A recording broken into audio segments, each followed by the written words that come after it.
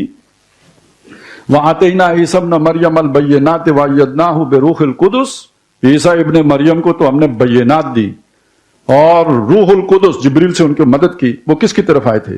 بنی اسرائیل کے علماء کی طرف. یہی علماء جو کتاب پڑھنے والے تھے ان کی طرف آئے تھے. مانا نہیں مانا؟ کیوں نہیں مانا؟ نقطہ نظر دنیا دارانہ ہو چکا تھا.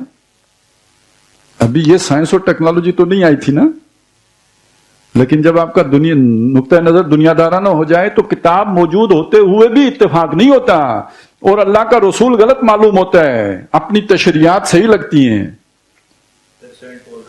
سینٹ پال تو بعد میں آئے نا، وہ سینٹ پال نے تو آ کے تو حضرت مسیح کے کام میں سارا وہ ڈالا ہے نا. یہ جو پہلے ڈل چکا تھا اس کو دھونے آئے تھے حضرت مسیح. وَلَوْ شَاءَ اللَّهُ مَا اقْتَتَلَ الَّذِينَ مِن بَعْدِهِمْ، اگر اللہ چاہتا تو یہ جو ان کے بعد آئے آپس میں نہ لڑتے. مِن بَعْدِ مَا جَاءَتْهُمُ الْبَيِّنَاتُ، بعد اس کے کہ ان کے پاس بینات آ چکے تھی.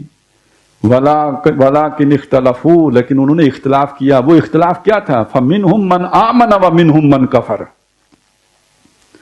کچھ وہ تھے جنہوں نے مانا اور کچھ وہ تھے جنہوں نے نہیں مانا. یہ اختلاف، اس اختلاف پر لڑائی ہوئی. چنانچہ یہ جو ادھر پیچھے آیا تھا نا کان الناس امۃ واحدہ، اس سے اگلی آیت کیا ہے؟ ام حسبتم ان تدخلوا الجنہ، تم یہ سمجھے تھے جنت چلے جاؤ گے. وَلَمَّا يَأْتِكُم مَّثَلُ الَّذِينَ خَلَوْا مِن قَبْلِكُم مَّسَّتْهُمُ الْبَأْسَاءُ وَالضَّرَّاءُ وَزُلْزِلُوا، یہ جن کا دنیا دارانہ نقطہ نظر ہوتا ہے یہ اکثریت میں ہوتے ہیں. جو اس نقطہ نظر کو بدل کے نئے نبی کی بات کو مان لیتے ہیں وہ تھوڑے ہوتے ہیں. جب تھوڑے ہوتے ہیں تو پٹتے ہیں، مارے کھاتے ہیں. تو اگر آپ کو جسم عزیز ہے تو پھر قربانی نہیں دو گے. تو آپ کا امتحان اسی میں ہے کہ پتہ لگے کہ یہ ساری قربانیاں دیتے ہو تو آپ کا نقطہ نظر بدل گیا یا نہیں بدل گیا، یہ تو قربانی دینے سے پتہ لگے گا. کیریئر کی قربانی، کاروبار کی قربانی، جان کی قربانی، اس سے پتہ چلے گا نقطہ نظر کیا ہے، زاویہ نگاہ کیا ہے. اور یہاں اگر پیچھے ہٹ گئے تو اس کا مطلب ہے وہ تو وہی ہے. تو تم نے سمجھا تھا بس کلمہ پڑھنے پہ داخلہ ہو جائے گا اور امتحان نہیں ہوگا. نہیں، تو یہ تو ہوگا نا، یہ ایک اختلاف ہے. اب اگلی بات سن لیے کہ جب آخرت کا یقین نہ ہو تو کتاب سے بھی انسان ہدایت نہیں پا سکتا. وہ جو ابھی میں کہہ چکا نا، اب میں آپ کو آیتیں سناتا ہوں. سورہ بنی اسرائیل میں حضور سے اللہ تعالیٰ فرما رہے ہیں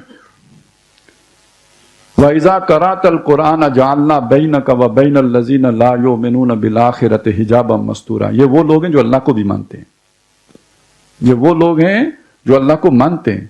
لیکن اللہ تعالیٰ یہ کہہ رہا ہے کہ اے نبی جب آپ ان کے سامنے قرآن کی آیتیں پڑھتے ہو، قرأت القرآن جعلنا بینک و بین الذین لا یؤمنون بالآخرہ، وہ لوگ کہ جو آخرت پر ایمان نہیں رکھتے ان کے اور آپ کے درمیان حجابا مستورا، ایک حجاب مستور چھپا ہوا نظر نہیں آتا، وہ ہم طاری کر دیتے ہیں.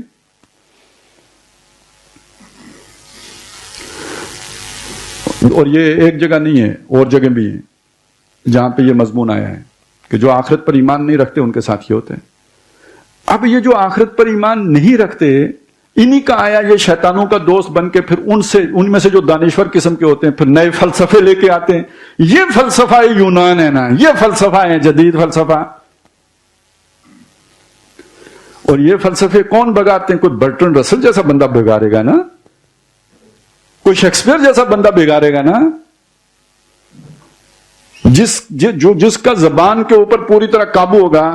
تو یہ زبان یہ آتے ہیں غیب سے یہ مضامین خیال میں. اگر یہ قرآن غیب سے آ رہا ہے تو ان کے پاس بھی غیب سے آ رہا ہوتا ہے نا.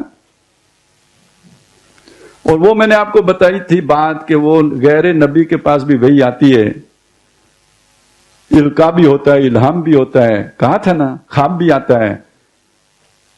اور جو میں نے مطالعہ کیا ہے مجھے یہ سمجھ آئی ہے کہ یہ جو غلام احمد قادیانی ہے, یہ جو کہتا تھا نا مجھے یہ وہی آئی ہے, اور یہ جھوٹ نہیں کہتا تھا, لیکن وہ آتی شیطان کی طرف سے تھی بس. سمجھ گئے؟ شیطان وہی کرتا ہے.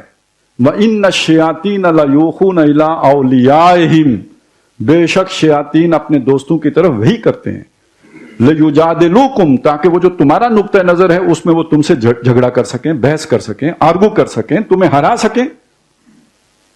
اور اسی رکوع کے شروع میں آئے ہیں وَكَذَلِكَ جَعَلْنَا لِكُلِّ نَبِيٍّ, ہر نبی کے لیے ہم نے کھڑے کی عَدُوًّا, دشمن, شیاطین الانس والجن, یہ جو جن اور انسان دونوں شیطان جو تھے وہ ان کو ہم نے کھڑا کیا.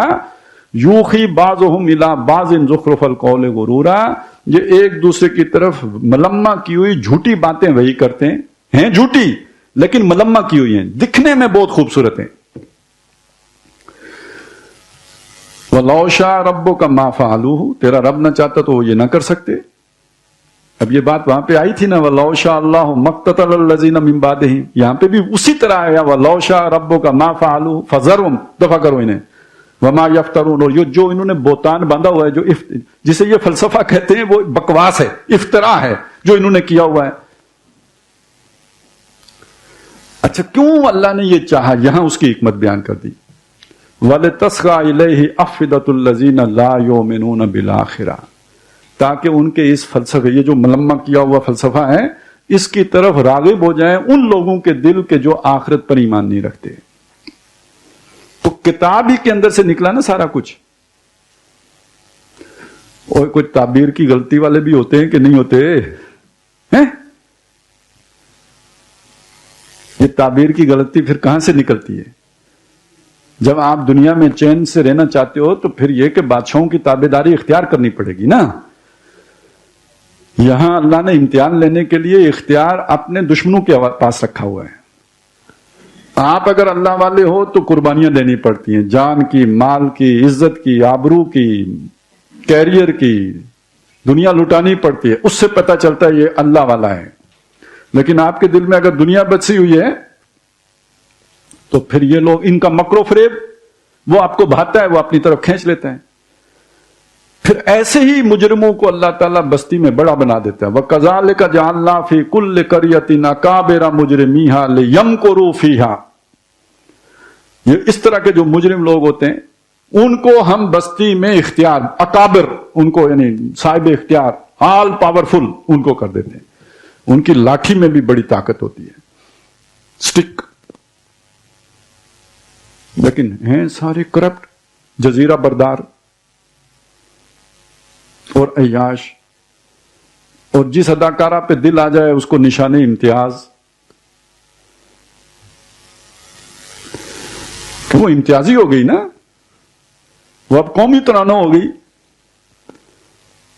ایسے لوگوں بد کردار ان کو بڑا بنا دیتے ہیں. لَيَمْكُرُوا فِيهَا, خوب مکر و فریب کا جال بنے لوگوں کو, یہ بیانیاں وہ بیانیاں. آگے انہوں نے فرعون نے عاشرین رکھے ہوئے تھے جو جا کے لوگوں کو سمجھاتے تھے. یہ انہوں نے اینکر پرسن رکھے ہوتے ہیں, شام کو ڈگڈگی لے کے بیٹھ جاتے ہیں, نیا بیانیاں آ گیا جی, مت مارو لوگوں کی. فَاسْتَخَفَّ قَوْمَهُ فَأَطَاعُوهُ, وہ فرعون نے مت ماری تھی اپنی قوم کی, وہ اس کے پیچھے لگ گئی. اب یہ مت مارتے ہیں سارے بیٹھ کے, نیا قرضہ لیے بغیر جان.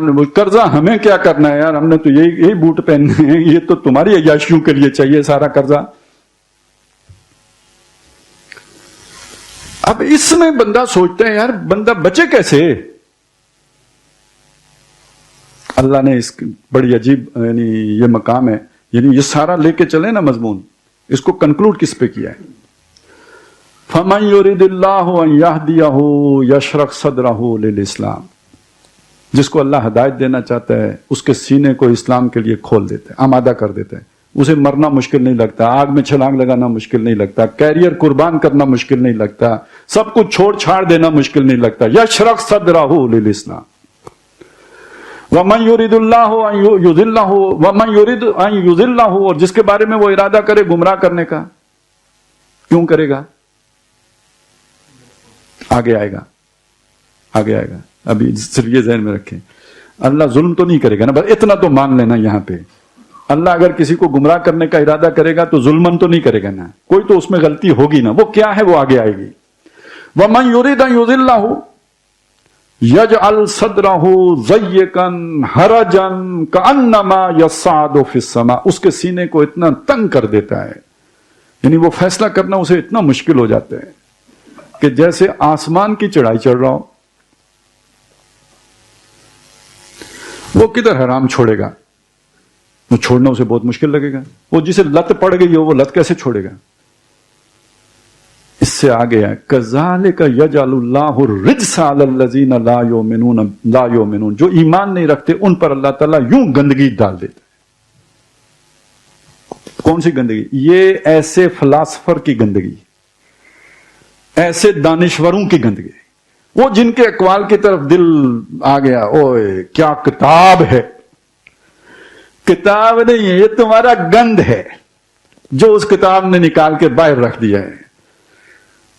اور جیسے گندی مکھی گندگی پہ جاتی ہے ایسے تم اس پہ گئے ہو. یہ کوئی دانشوری نہیں ہے, یہ زخرف القول غرورا ہے. لتسخى الیہ افئدۃ الذین لا یؤمنون بالآخرہ ہے. وَكَذَلِكَ نُوَلِّي بَعْضَ الظَّالِمِينَ بَعْضًا بِمَا كَانُوا يَكْسِبُونَ, وہ ان کی کمائیاں ایک جیسی تھیں اس لیے ایک جیسا ظالم اسی اپنے جیسے ظالم کے ساتھ دوستی کر لیتے ہیں. سمجھ آئی؟ یہ دنیا ہے جس میں ہم جی رہے ہیں. اب اس میں ایک مسلمان ہے, ایک یہودی ہے, ایک عیسائی ہے. یہ نقطہ نظر انہیں ایک دوسرے کا دوست بنا دے گا یا نہیں بنا دے گا؟ تو اس لیے اب کس کو پرواہ ہے قرآن میں کیا لکھا ہوا ہے؟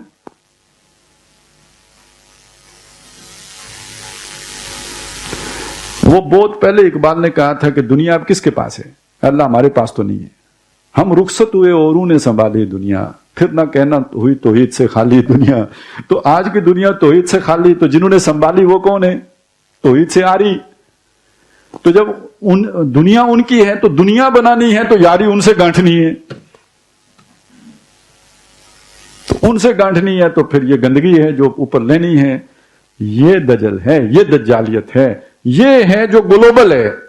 اور آپ کا معاشی نظام, سیاسی نظام, سماجی نظام سب اس پر کھڑا ہے, ایمان پر تو نہیں کھڑا ہے. اب آپ سوچیں یعنی بات کہاں پہنچ گئی. جو باتیں یعنی مجھے اب یاد نہیں ہے, میرا خیال ہے ہائی سکول لیول تک بھی یہ صحیح سے یعنی یہ سوال تھا کہ بچے کیسے پیدا ہوتے ہیں. میں نہیں کلیئر تھا کہ یہ پروسیس کیا ہے سارا. تو میں نے ایک دفعہ پھر دادی سے پوچھ لیا بھئی یہ بچے کیسے پیدا ہوتے ہیں, یہ کیا چکر ہے. تو انہوں نے کہا شرم کرو, ڈانٹ دیا. اس کے بعد ہم پکے شرم والے ہو گئے. پھر یہ سوچا یہ کوئی بہت برا سوال ہے جو کسی سے پوچھ لیتے ہیں, لیکن یہ کہ تجسس پیدا ہو گیا. ظاہر ہے یہ بھی ایک ایج کی بات ہوتی ہے نا. آج ہمارے بچے یہ نکاح عدت میں ہوا, یہ نکاح عدت کے بغیر ہوا, یہ جناب آئلہ ملک کی آڈیو ہے, یہ آڈیو جو ہے نا فلانی مرشد اور اس کے مرید کی ہے. بھئی یہ کون نہیں سنتا. اور میں کہتا ہوں یار یہ ہمیں پڑھا رہے ہیں. یعنی ایک تو یہ سیاسی کھیل چل رہا ہے نا, ایک ایجوکیشن ہو رہی ہے. وہ کسی دو بچے تھے نا, وہ پڑھتے نہیں تھے, بڑے ہر قسم کے ٹیچر سے انہوں نے کوشش کی. ایک بہت سیانا ٹیچر لگایا, اس نے کہا میں پڑھا لوں گا, فیس زیادہ رکھی ہے وہ.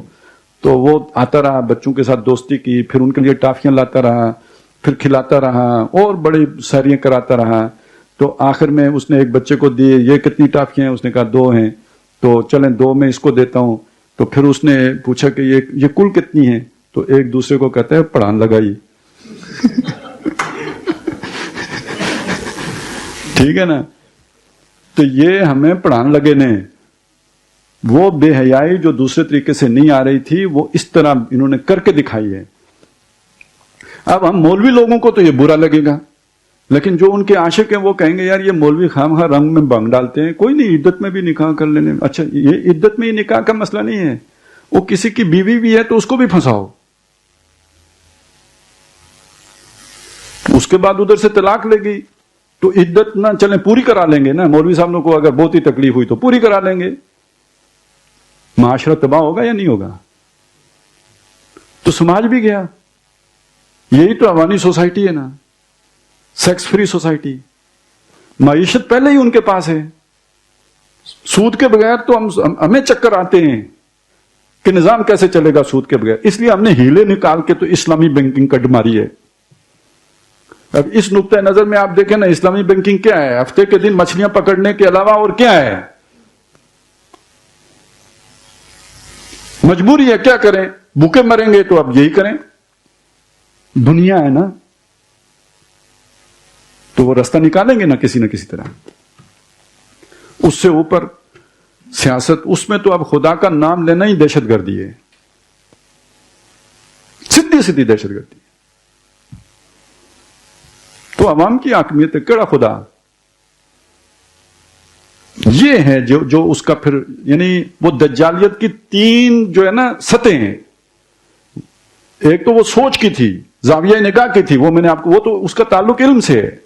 لیکن جب وہ فلاسفائز ہوئی تو وہ ایک اور شیپ میں ظاہر ہوئی. اور اس سے آگے جب اس نے معاشی، سیاسی، سماجی نظام کی حیثیت اختیار کی تو وہ دجالیت کی 3 سطحیں جو سامنے آ گئی. یہ ہے جو گلوبل ہے. اور یہ تو برداشت ہی نہیں ہے کہ اس کے علاوہ کسی کو قبول کیا جا سکے. سیاسی اسلام سے لڑائی ہے یا نہیں ہے؟ یہ نقطہ نظر ہے جس میں ہم اس وقت بیٹھے ہوئے ہیں. اب یہاں پہ ہم کہیں کہ جی اسلام کی نشأت ثانیہ، خواب تو ٹھیک ہے، لیکن یہ کام اگر کوئی کرنا چاہے تو آسان ہرگز نہیں ہے. یہ یعنی اتنا بڑا ٹاسک ہے، یہ کوئی 2-4 بندے کہیں کہ جی ہم پھٹ جائیں گے تو اسلام آ جائے گا، کوئی اسلام نہیں آ سکتا. یہ پورا پیچھے فلسفہ ہے. جب تک وہ ان فلسفوں کو جا کے تو ٹکر نہیں ماری جائے گی، جب تک نقطۂ نظر میں تبدیلی نہیں لائی جائے گی تو یہ کیسے ہو سکتا ہے؟ نقطۂ نظر وہی رہے گا تو بالکل کل حکومت آپ کو مل جائے آپ بھی وہی کرنا شروع کر دیں گے، کیونکہ نقطۂ نظر ایک ہے. تو یہ نقطۂ نظر بدلنے کی ضرورت ہے. وہ کیسے بدلے گا وہ تو بعد میں دے گا، لیکن ابھی تک آپ اس چیز کو سمجھ لیں کہ یہ جو ہم نے 1.5 صفحہ پڑھا ہے 2 دنوں میں، تو اس میں جو چیز ہمارے سامنے آئی وہ یہ کہ یہ نقطۂ نظر عالمی ہے اور یہ در حقیقت اینٹی ایمان ہے. ابھی میں نے اسلام نہیں کہا، اینٹی ایمان ہے، اس کے بالکل مخالف سمت میں کھڑا ہے. اب اگر کوئی سوال ہے تو بے شک کر لیجیے. جی نقطۂ نگاہ اور نقطۂ نظر ہم نے پیچھے سے وہ پڑھتے رہا ہے، تو اس میں یہ اگر انسان کا چینج ہو جائے نا، جو مجھے سمجھ آئی ہے، تو مارکسزم کے بھی لوگوں نے تو جان دیا اسی نقطۂ نگاہ، بلکہ وہ کامریڈ جو ہے وہ تو اس کی قربانیوں کی بنیاد پر اس کو کرنے دیتے ہیں. میں نے تو اپنی زندگی میں ANP کے لیے لوگوں کو مرتے ہوئے دیکھا ہے. اس کے آس پاس کے لوگ تھے جو نظریاتی لوگ تھے جن کا دنیاوی مفاد تو کوئی نہیں تھا، لیکن یہ تھا کہ یار یہ نظریہ ایسا ہے کہ اس کے لیے جانتی ہے. تو میں سوال میرا سے یہ کہ اگر نقطۂ نگاہ کسی جگہ پر دینا محکم ہو جائے یا سمجھ آئے تو پھر جان ادھر بھی دی جا سکتی ہے ادھر بھی دی جا سکتی. اس کے مطلب نقطہ ہونے کے بعد آج اصل میں دیکھیں لوگوں نے جانے تو پہلے بھی دیے نا، کفر کے لیے بھی دی. وہ جو کہتے ہیں نا والذین کفروا اولیاءہم الطاغوت، تو اسی طرح وہ نہیں بلکہ والذین یقاتلون فی سبیل الطاغوت، وہ طاغوت کے راستے میں لڑتے ہیں جو کافر ہیں.